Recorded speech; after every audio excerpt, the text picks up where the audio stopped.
Hello guys, अज आप गल करांगे इलैक्शंस दे उपर। चुनाव जिहड़े अपने इंडिया दे विच हुंदे है तां चुनाव दे उपर ते चुनाव आयोग जिहड़ा इलैक्शन कमीशन है इंडिया दा, देखो अपने इंडिया दे विच अलग-अलग तरह दे इलैक्शंस हो रहे हैं। वैसे मैं कैटेगराइज करना चाहां इलैक्शन नूं, सिर्फ दो ही तरह दे इलैक्शन हुंदे है। एक तां ਇਹ ਜਿਹੇ इलैक्शन जिहदे विच आपां डायरैक्ट वोटिंग करदे आ, मतलब आपां जदों इलैक्शन हुंदे आपां खुद वोट करके आने आ। नॉर्मल जिहड़ी जनता इंडिया दी पब्लिक है ਉਹ जनता वोट करती है, दैट मीनस ਉਹ वाले इलैक्शन। दूसरे हुंदे आ ਜਿਹੜੀ जनता ने कुछ पर्सन चुने, मतलब अपने रिप्रजेंटेटिव जिहड़ी जगह ते बैठे है ਉਹ रिप्रजेंटेटिव अपने मैंबर्स विचों या फिर किसी होर इलैक्शंस दे मैथड दे अकॉर्डिंग एक नवा पर्सन चुनते हैं। मतलब दो तरह पर्सन चुने जा रहे ने, एक तो अपने वालों पर्सन जिहड़े चुने गए ने ਉਹ वाले पर्सन, दूसरे जिहड़े पर्सन अपने द्वारा चुने गए ने ਉਹ ਅੱਗੇ ਕਿਸੇ ਨੂੰ ਚੁਣਿਆ ਜਾਏ, ਉਹਨਾਂ ਦੁਆਰਾ ਅੱਗੇ ਕਿਸੇ ਨੂੰ ਚੁਣਿਆ ਜਾਏ। ਤਾਂ ਦੋ ਤਰ੍ਹਾਂ ਦੇ ਇਲੈਕਸ਼ਨਸ ਨੇ, ਉਹ ਦੋ ਤਰ੍ਹਾਂ ਦੇ ਇਲੈਕਸ਼ਨਸ ਨੂੰ ਆਪਾਂ ਕੀ ਬੋਲਦੇ ਆ? First is direct election, direct, and second one is indirect elections. Direct ते इनडायरेक्ट मतलब प्रत्यक्ष ते अप्रत्यक्ष इलेक्शंस चुनाव। देखो इन्हां विच डिफरेंस एक्चुअली हुंदा की है? डायरेक्ट ते इनडायरेक्ट इलेक्शन विच की डिफरेंस हुंदा है? मैं जिहड़ा हुणे दस्सिया सी, आपां जिहड़े पर्सन नूं चुनिया, मतलब आपां सीधा सीधा जाके वोटिंग कीती, दैट मींस ओ किहड़े ने डायरेक्ट इलेक्शन। जिहड़े पर्सन अपने द्वारा चुने जा चुके ने, अगर ओ पर्सन किसी होर नूं चुनदे आ अगे, उन्हां नूं आपां की कहांगे? इनडायरेक्ट। तुसीं सबने सुने होने हैं लोक सभा दे इलैक्शन हुंदे आ, विधान सभा दे इलैक्शन हुंदे आ, इहदे विच आपां ही वोटिंग करदे आ सीधा। कदे प्रेसिडेंट दी इलैक्शन है वोटिंग करी नहीं ना, कदे वाइस प्रेसिडेंट दी इलैक्शन है, कदे राज्य सभा दे नहीं वोटिंग करी, है ना। तो दैट मींस ए वाले पर्सन किधरों आए? जेड़े पर्सन आपां चुन के भेजे अपने किथे लोक सभा विधान सभा दे अकॉर्डिंग टू दी रूल्स, उन्होंने अगे किन्हां नूं चुनिया? प्रेसिडेंट नूं, वाइस प्रेसिडेंट नूं, राज्य सभा दे मैंबर्स। दैट मींस अपने रिप्रेजेंटेटिव ही अगे चुन रहे हैं। किन्हां नूं चुन रहे हैं? अनदर मैंबर्स नूं, जेड़े कि इंडिया दे विच ही काम करनगे। फिर इंडिया दी डेमोक्रेसी दा मतलब की है? देखो इंडिया दी डेमोक्रेसी ये कहती है भी सारा कुछ जिहड़ा हैगा इंडिया दे लोगां दे हत्थां विच है ना। अल्टीमेट पावर किहनूं दित्ती है? कॉन्स्टिट्यूशन ने वो पावर दित्ती है अपने किन्हां नूं? The people of India. India the people नूं दित्ती है, इंडिया दी जनता नूं दित्ती है। अगर उन्हां नूं पावर दित्ती है, दैट मींस आपां किन्हां नूं चुनिया? इन्हां नूं। आपां फिर इन्हां नूं क्यों नहीं चुनिया? फिर पावर अपनी किधर गई? देखो अल्टीमेटली की मन्निया जाता है, आपां जिहड़े पर्सन चुने अपनी मर्जी दे नाल, वो बहुत ही अच्छे पर्सन चुने आपदी सोच दे नाल, आपदी समझ दे नाल। ਉਹ वाले पर्सन अगर अच्छे चुने ने तो आ वाले पर्सन भी इन्हां नूं की चुनणगे? वधिया चुनणगे। दैट मींस आ पर्सन आपां चुन के भेजी है, दैट अगले पर्सन भी आपां चुन के भेजांगे, मतलब अपने द्वारा ही गए, इनडायरेक्ट वे नाल गए, गल अलग है। तो दो तरह के इलैक्शंस अपने सामने आते हैं, first is direct and second one is indirect. हुण अगर मैं डायरेक्ट ते इनडायरेक्ट इलैक्शंस तो बाद अपनी जिहड़ी वोटर दी गल करां, जिहड़े पर्सन ने वोट पानी हुंदी है, देखो इत्थे एक छोटा जिहा क्वेश्चन है कि एग्जाम पॉइंट ऑफ व्यू ना बहुत बनता है। वोटिंग एज, अपनी वोटिंग एज कितनी है जी? वोटिंग एज है 18 या 21। सबनों पता है अपने 18 साल तो बाद वोटर कार्ड बन जाता है, पहले 18 है। बट पहला कितनी हुंदी सी? 21 हुंदी सी। दैट मींस कुछ चेंजेस आईयां होणगियां। जिथे वर्ड चेंज आंदा है, देखो अपनी जिहड़ी इलैक्शन कमीशन है ना, चुनाव आयोग है, it is the constitutional body, एक संवैधानिक बॉडी है। मतलब कॉन्स्टिट्यूशन दे विच मेंशन है, अगर कॉन्स्टिट्यूशन दे विच मेंशन है, दैट मींस अगर उनदे विच कुछ चेंज करांगे तो श्योर है अमेंडमेंट होएगी ही होएगी। दैट मींस अगर अमेंडमेंट होएगी, 21 तो कट के एज कितनी होगी? 18। कोई ना कोई टाइम एज आया होएगा at the time of Rajiv Gandhi ji दे टाइम ते एक अमेंडमेंट आई सी, that was 61st amendment had in 1989। 1999 ਦੇ ਵਿੱਚ 61 ਨੰਬਰ ਸੰਸ਼ੋਧਨ, 61 ਨੰਬਰ ਅਮੈਂਡਮੈਂਟ ਹੋਈ, ਜਿੰਦੇ ਵਿੱਚ ਹੋਇਆ ਕਿ the voting age was reduced from the 21 to 18। 21 ਤੋਂ 18 ਸਾਲ ਹੋ ਗਈ ਸੀ ਆਪਣੀ ਵੋਟਿੰਗ ਏਜ। ਤਾਂ ਆਪਣੇ ਕੋਲ ਇੱਕ ਬੇਸਿਕ ਪੁਆਇੰਟ ਸੀ ਆ ਵਾਲਾ। ਅਗਰ ਤੁਹਾਡੇ ਕੋਲ ਇੱਥੇ ਵੋਟਿੰਗ ਏਜ ਇਹਨਾਂ ਦੀ ਪੁੱਛੀ ਜਾ ਰਹੀ ਹੈ, ਜਿਹੜੇ ਆਪਣੇ ਕੈਂਡੀਡੇਟਸ ਹੁੰਦੇ ਨੇ, ਕੈਂਡੀਡੇਟ ਬੋਲੇ ਤੋਂ ਜਿਵੇਂ ਇੱਥੇ ਮੈਂ ਇਹਨਾਂ ਦੀ ਐਗਜ਼ਾਮਪਲ ਹੀ ਲੈਣਾ, ਜ਼ਿਆਦਾ ਦੂਰ ਨਹੀਂ ਜਾਂਦਾ। लोक सभा, विधान सभा, प्रेसिडेंट विधान सभा, सॉरी विधान परिषद, राज्य सभा, वाइस प्रेसिडेंट वगैरह, इन्हां दी मिनिमम एज कितनी होनी चाहिए है? इन्हां दी मैक्सिमम एज कितनी होनी चाहिए है? अच्छा कदे माइंड च आया अपना पीएम, अपने सीएम, अपनी लोक सभा, अपने राज्य सभा के मैंबर्स इन्ने बुढ़े बुढ़े भी बैठे है ना, मतलब काफी एज्ड पर्सन बैठे है, इन्हां दी कोई मैक्सिमम लिमिट होएगी? मतलब मैक्सिमम एज तो होनी चाहिए है ना, भी इन्नी एज तो बाद बंदा रिटायर हो जाए। तो अपने इंडिया दे जिहड़ा एक चीज है छोटी जी, मैं तुहानूं इत्थे समझाना एक एग्जांपल लैके, एक बार इहनूं नोट डाउन करो। आपां अगर गल करिए ना इंडिया दे विच, देखो जिन्ने भी कैंडीडेट्स खड़े हुंदे हैं, जिन्ने भी पर्सन अपॉइंट हुंदे हैं एज ए पॉलिटिशियन, वो चाहे अपने को लोक सभा दे विच बैठे हैं, चाहे राज्य सभा दे विच, चाहे विधानसभा, विधान परिषद, चाहे कोई पर्सन प्रेसिडेंट है, चाहे कोई पर्सन अपना वाइस प्रेसिडेंट है, चाहे अपने पर्सन है पीएम या सीएम, है ना। आ सारे पर्सन जिन्ने भी हैगे ने पॉलिटिशियंस ने, दो चीजा हुंदियां, एक हुंदी है किसी पर्सन ਨੂੰ चुनन दी एलिजिबिलिटी, योग्यता तो सारे हैगी है, कोई ना कोई तो होएगी, बट जरूरी नहीं है सारियां दे क्वालिफिकेशन होए ही होए, है ना। जरूरी नहीं है, मतलब जरूरी नहीं है सारे क्वालिफाइड पर्सन होन। इंडिया दे विच एक चीज याद रखिया जी, कॉन्स्टिट्यूशन दे विच जदों आपां पढ़ांगे ना, जिथे तुहानू मैक्सिमम एज बारे पूछा जाएगा, एक चीज दिमाग दे विच बिठा लेना, जेड़े पर्सन पढ़े लिखे ने, जेड़े पर्सन पढ़े लिखे, मैं वैसे गल नहीं कर रहा, वैसे तो मोस्टली जेड़े पर्सन हुंदे ने वो पढ़े लिखे होंगे, बट जेड़े पर्सन नू चुनन वास्ते पढ़ाई जरूरी है, मतलब जिन्हां दी एलिजिबिलिटी दे विच क्वालिफिकेशन ऐड है, उन्हां दी मैक्सिमम एज होएगी या नहीं होएगी। सोचो, जिन्हां दी क्वालिफिकेशन जरूरी है उन्हां दी मैक्सिमम एज हैगी है। अपने इंडिया दे विच सिस्टम, अपने इंडिया दा सिस्टम की कहंदा है, जेड़ा बंदा क्वालिफाइड है उनकी मैक्सिमम एज होएगी, ठीक है। बट आ पर्सन की है, इन्हां दी जरूरी तो नहीं है ना। आ पर्सन पढ़े लिखे हो भी सकते, नहीं भी हो सकते। मैं ये नहीं कह रहा जो लोकसभा राज्यसभा के मैंबर्स ने पढ़े लिखे नहीं है, या पीएम अपने सीएम या जो भी पर्सन है पढ़े लिखा नहीं है, बट इन्हां वास्ते क्वालिफिकेशन जरूरी नहीं है, मैटर नहीं करती। अगर किसी पर्सन ने एमपी एमएलए बनना है, वो क्वालिफिकेशन होए होंदी कोई ना कोई, वो पढ़िया लिखे होए, मैटर नहीं करता। तो जेड़े पर्सन वास्ते क्वालिफिकेशन जरूरी नहीं है, ये सारे की ने पॉलिटिशियंस। जिन्हां वास्ते क्वालिफिकेशन जरूरी नहीं है, वो चाहे 100 साल का हो जाए, चाहे 80 साल का है, चाहे 150 साल का हो जाए, he can become the politician. ये चीज याद रखा जाए, ठीक है। तो जेडे पॉलिटिशियंस ने सारे दे सारे, जो उदों तक चुने जा सकते जो तक डेथ नहीं हो जाती, है ना। मतलब ए लास्ट टाइम तक आपदे as a MP, as a MLA, president, vice president बन सकते हैं। मतलब इन्हां दी कोई मैक्सिमम एज अपने इंडियन कॉन्स्टिट्यूशन ने प्रोवाइड ही नहीं करी। फॉर एग्जांपल, इन्हां दी मिनिमम एज जरूर हैगी है, घट तो घट उम्र हुंदी है इन्हां दी। इन्हां दी कितनी है लोकसभा ते राज्यसभा दी? इहदी 25 साल, 30 साल, 25 साल, 30 साल, 35, 35, 25, है ना। 30 साल, 35 साल, 25 साल मिनिमम एज तो सब दी है, लेकिन मैक्सिमम एज नहीं है। मतलब जेडे पर्सन जिन्हां वास्ते क्वालिफिकेशन जरूरी नहीं है, जरूरी नहीं है, हो सकते क्वालिफाइड नो डाउट, जिन्हां वास्ते जरूरी नहीं है वो बन सकते ने। मैक्सिमम लिमिट तक कोई लिमिट नहीं है, ठीक है। बट इन्हां वास्ते की है, मिनिमम एज जरूरी है। उवें अगर मैं पढ़े लिखे की गल करा, मतलब जिन्हां वास्ते क्वालिफिकेशन मैटर करती है। फॉर एग्जाम्पल तुहाडे सामने अगर मैं गल करा, अपने सुप्रीम कोर्ट के जज है, अपने हाई कोर्ट के जज है, कोई पर्सन बिना पढ़ाई तो एडवोकेट तो नहीं बनेगा। अगर वो एडवोकेट नहीं बनेगा, जज नहीं बनेगा, जज नहीं बनेगा तो high court, supreme court, district court किधर नहीं पहुंचेगा। दैट मींस जेडे पर्सन पढ़े लिखे हैं उन्हां दी मिनिमम एज नहीं हुंदी, उन्हां दी मिनिमम एज मैटर नहीं करती, बिकॉज वो टाइम लै सकते हैं आपदा भी 25 साल, 30 साल जल्दी भी बन सकते हैं, लेट भी बन सकते हैं 35 साल तक, जो मर्जी बन जाए, लेकिन उन्हां दी मैक्सिमम एज है। तो अपना कॉन्स्टिट्यूशन ये प्रोवाइड करता है, उन्हां दी क्वालिफिकेशन है। एक चीज ख्याल रखा जे, ਉਹ ਕੁਆਲੀਫਾਈਡ ਪਰਸਨਸ ਨੇ, ਤੇ ਜਿਹੜੇ ਕੁਆਲੀਫਾਈਡ ਪਰਸਨ ਹੈ ਉਹ ਰਿਟਾਇਰ ਹੋ ਜਾਣਗੇ ਜਲਦੀ। ਆਪਣੇ ਸੁਪਰੀਮ ਕੋਰਟ ਦੇ ਜੱਜਿਸ 65 ਸਾਲ ਦੀ ਉਮਰ ਵਿੱਚ ਰਿਟਾਇਰ ਹੋ ਜਾਂਦੇ ਆ, ਹਾਈ ਕੋਰਟ ਦੇ ਜੱਜਿਸ 62 ਸਾਲ ਦੀ ਉਮਰ ਵਿੱਚ ਰਿਟਾਇਰ ਹੋ ਜਾਂਦੇ ਆ। मतलब ਜਿਹੜੇ ਪਰਸਨ ਆਪਣੇ ਇੰਡੀਆ ਦੇ ਵਿੱਚ ਜਿਨ੍ਹਾਂ ਦੀ ਕੁਆਲੀਫਾਈਡ ਪਰਸਨ ਹੈ, ਜਿਨ੍ਹਾਂ ਦੀ ਕੁਆਲੀਫਿਕੇਸ਼ਨ ਮੈਟਰ ਕਰਦੀ ਹੈ for his appointment, for his elections, ਤਾਂ ਉਹ ਕੀ ਹੈ, ਉਹਨਾਂ ਦੀ ਮੈਕਸਿਮਮ ਏਜ ਮੈਂਸ਼ਨ ਹੈ ਕਨਸਟੀਟਿਊਸ਼ਨ ਦੇ ਵਿੱਚ, ਜਿਵੇਂ ਕਿ 62 ਸਾਲ ਜਾਂ 65 ਸਾਲ ਜੱਜਿਸ ਦੀ ਹੈ Supreme Court and High Court ਰਿਸਪੈਕਟਿਵਲੀ।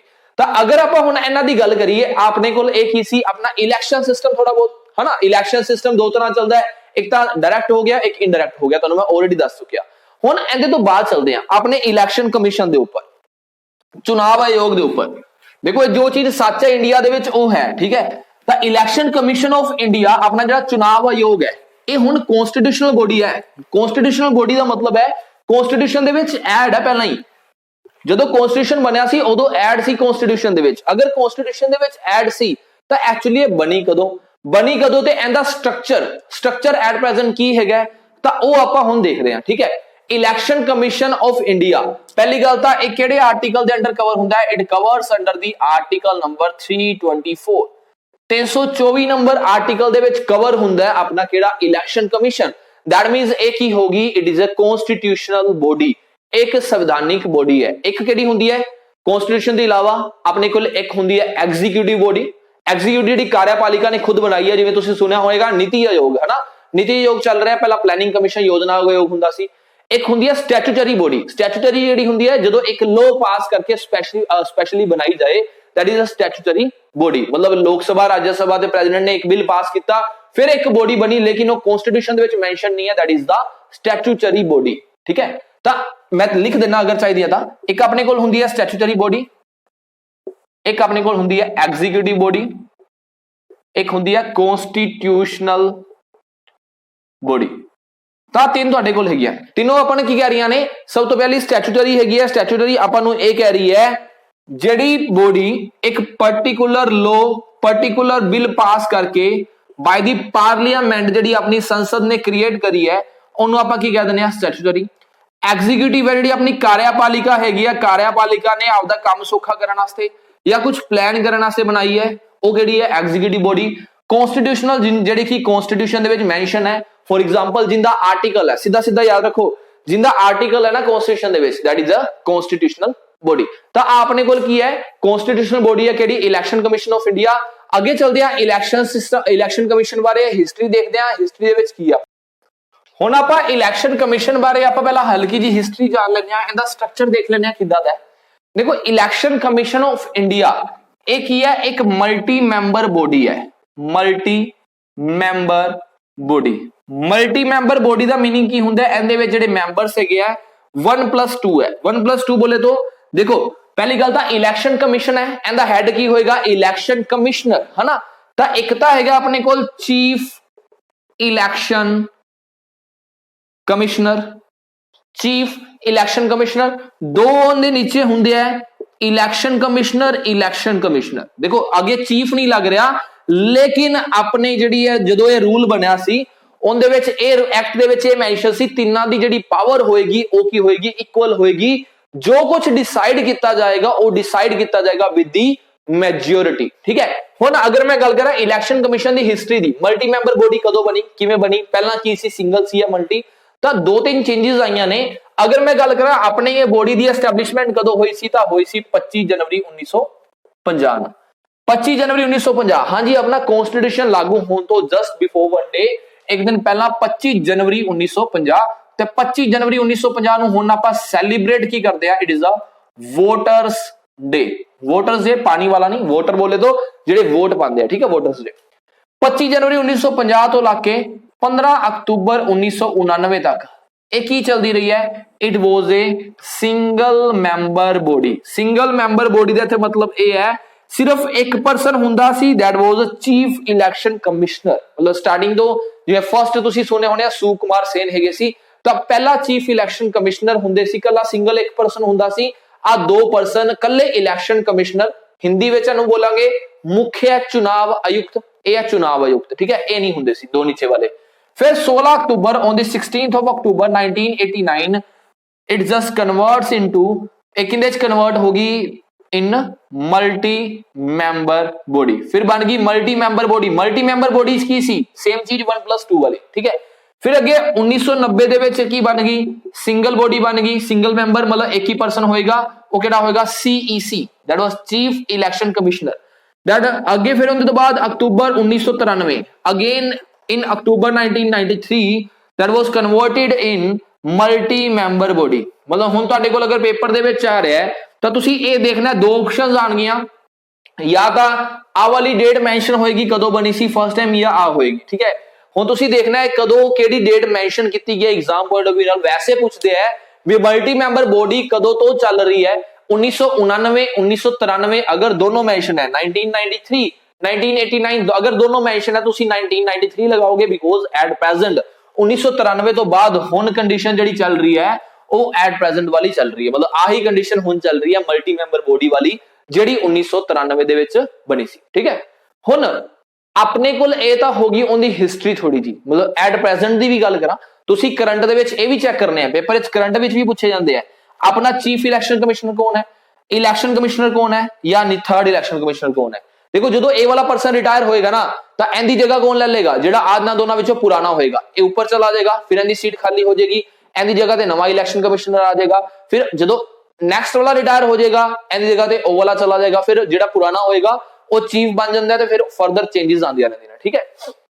अगे एंदे तो बाद अपने कोल इलेक्शन कमीशन, हुण एंदी वर्किंग्स भी देख लिए ते इन्हां दी डिवीजन देख लिए election commission the. Election commission of India the division भी देख ली है।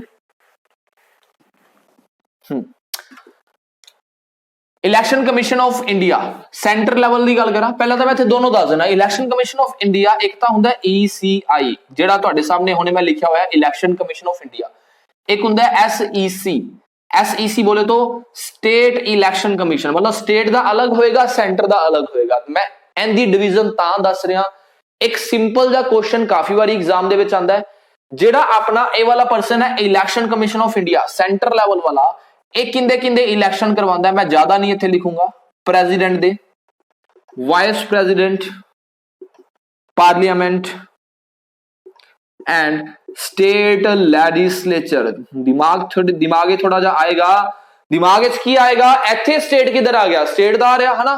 तो एक चीज याद रखिया जी, जेड़ा इंडिया वाला इलैक्शन कमीशन है ना, ओही इलैक्शंस करवांदा है स्टेट लेजिस्लेचर दे, विधान सभा ते विधान परिषद दे। फिर इन्हां दा काम की है, इन्हां दा काम है to conduct the election of local bodies like Panchayati Raj and municipality. ਉਹ ਗੱਲ अलग है, अगर तुसी डिस्ट्रिक्ट लैवल ते आओगे तो डिस्ट्रिक्ट लैवल ते डिस्ट्रिक्ट ऑफिस अलग हुंदा है, डिस्ट्रिक्ट इलैक्शन ऑफिसर अलग हुंदा है, तो उन्होंने जिम्मेवारी सौंप दी जाती है। हुण देखो एक चीज होर, स्टेट लेजिस्लेचर है, मतलब इत्थे अपने कोल की है विधान सभा विधान परिषद। हुण ये ना सोचिया जी भी सारा काम इहदे हत्थ च है, ये रिकमेंड करेगा किनू, स्टेट नू। मतलब रिकमेंड इन द सेंस पहला तो स्टेट दसेगी, स्टेट वाला पर्सन दसेगा भी साडे इलैक्शन का टाइम हो गया, फिर ये गाइड करेगा किवें किवें कदों कदों इलैक्शन होने, कंडक्ट एने ही करने हैं, लेकिन आ अगे सारा कुछ की करेगा आपदे एरिया विच संभालेगा। तो अपने को ध्यान रखना election commission of India he main है, स्टेट इलैक्शन कमीशन सिर्फ कंडक्ट करवा रहा है पंचायती राज ते म्यूनिसिपैलिटी दे, जिंदे ऊपर directly paper they which question आंदा है। क्वेश्चन की आंदा है, पंचायती राज ते म्यूनिसिपैलिटी दे जेहड़े इलैक्शंस ने वो कौन कंडक्ट करवांदा है, वो कंडक्ट करवांदा है अपना स्टेट इलैक्शन कमिश्नर। ठीक है, नेक्स्ट आगे चलते हैं। हुण मैं इलैक्शन कमिश्नर ऑफ इंडिया की गल करन जा रहा, सिर्फ इलैक्शन कमिशन ऑफ इंडिया की। ठीक है, हुण कुछ पॉइंट इंपोर्टेंट पॉइंट जिहड़े कि आपां देखने बहुत ज्यादा जरूरी हुंदे है। इलैक्शन कमिशन ऑफ इंडिया जिहड़ा हैगा अपने कोल, ओनू अपॉइंट कौन करदा है, ओंदी नियुक्ति कौन करदा है, नियुक्ति तो बाद ओंदी शपथ होएगी, शपथ कौन करेगा, ओंदा टेन्योर, ओंदा कार्यकाल किन्ने सालां दा होएगा, किन्ने सालां वास्ते वो अपनी सीट ते रहेगा। देन ओंदे तो बाद अगर मैं गल करा टेन्योर तो बाद, अगर उन्हें रिजाइन देना है तो रिजाइन किनू देगा, अगर उन्होंने रिमूव करना है before the expiry period, before his tenure, तो रिमूव कौन करेगा। तो कुछ इंपोर्टेंट पॉइंट जेडे कि काफी एग्जाम्स दे विच सीधा सीधा देखने को मिलते हैं, डायरेक्ट पेपर दे विच सिंपल क्वेश्चन आते हैं। अपॉइंट कौन करेगा, अपॉइंट करेगा अपना प्रेसिडेंट ऑफ इंडिया, अपने इंडिया दा राष्ट्रपति। ठीक है, अपॉइंट कौन कर रहा है, अपने इंडिया दा राष्ट्रपति। उसके बाद ओथ भी कौन दिलवाएगा, प्रेसिडेंट। टेन्योर किन्ने सालों का होएगा, टेन्योर होएगा 6 और 65 विच एवर इज अर्लियर। हुण ये चीज एक बार समझ लो, या तो 6 साल या 65 साल ओंदी उम्र, 65 ईयर्स ऑफ एज। हुण इहदा मतलब की है, विच एवर इज अर्लियर मतलब दोनों विचों जिहड़ा जल्दी पूरा हो जाए। एक पर्सन अगर 55 साल की उम्र दे विच अगर अपॉइंट होया, इलैक्ट होया as the election commission of India, तो 55 साल की होया, 55 ते 6 61, पहला 65 तो नहीं आया ना, पहला की आ गया 61 आ गया, मतलब 6 वाला अडोप्ट करांगे। अगर कोई पर्सन होया 62 साल की उम्र दे विच, 62 तो बाद 63 64 65, तो नाल दी नाल की आ जाएगा 65 आ जाएगा। दैट मींस 6 साल पूरे होने तो पहला पहला की पूरे हो गया अपने कोल, वो पूरा हो गया अपना 65 ईयर्स। तो दोनों विचों जो चीज जल्दी पूरी हो जाए ओही की हुंदा अपना फाइनल रिजल्ट हुंदा है। रिजाइन अगर देना है तो किनू देगा, रिजाइन भी किनू देगा, प्रेसिडेंट नु, बिकॉज उन्हीं तो रखा है। ठीक है, रिमूव कौन करेगा, रिमूव करेगी अपनी पार्लियामेंट। पार्लियामेंट की हुंदी है जी संसद, संसद की हुंदी है लोक सभा राज्य सभा ते प्रेसिडेंट नु मिला के बनती है संसद। तो पार्लियामेंट अगर रिमूव करेगी तो पार्लियामेंट का कोई प्रोसेस होएगा, तो सेम प्रोसेस है एज द जज ऑफ सुप्रीम कोर्ट। जिवें सुप्रीम कोर्ट के जज नूं अपनी पार्लियामेंट रिमूव कर दी है, हटांदी है, सेम प्रोसेस नाल इलैक्शन कमीशन ऑफ इंडिया नूं भी हटा सकती है। वो प्रोसेस आपां देख लेने हैं। ठीक है, आगे चलते हैं।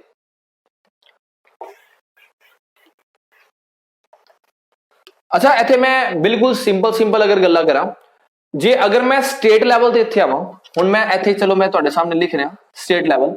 स्टेट लैवल दा अगर मैं पर्सन की गल करा, अगर ओनू अपॉइंट कौन करेगा, इत्थे चेंज हो जाएगा गवर्नर। मैं इत्थे लिख ही देना तुहाडे सामने सारा कुछ।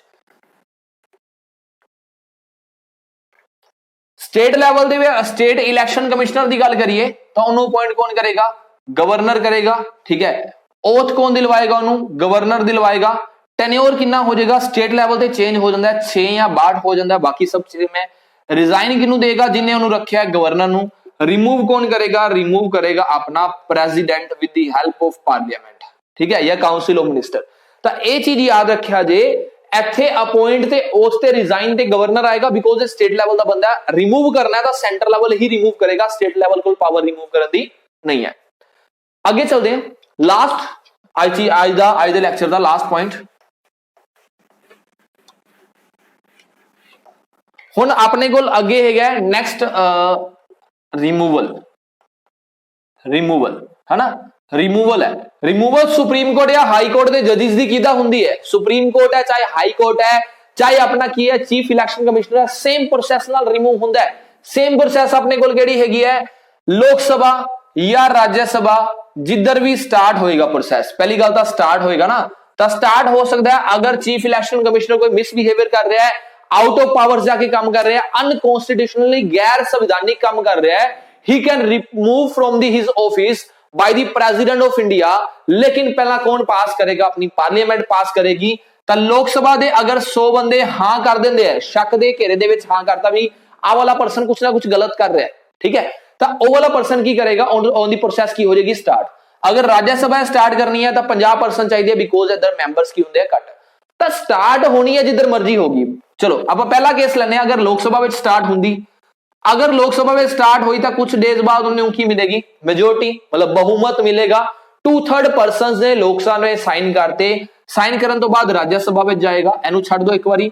अगर लोक सभा स्टार्ट होंगी, लोक सभा के बंदियां ने स्टार्ट करने वास्ते हाँ करती, with majority moves to the Rajya Sabha, राज्य सभा च मेजोरिटी मिलेगी, फिर किथे जाएगा, फिर जाएगा अपने कोल प्रेसिडेंट कोल। प्रेसिडेंट फाइनली की करेगा, अगर साइन करेगा तो वो की हो जाएगा, रिमूव हो जाएगा।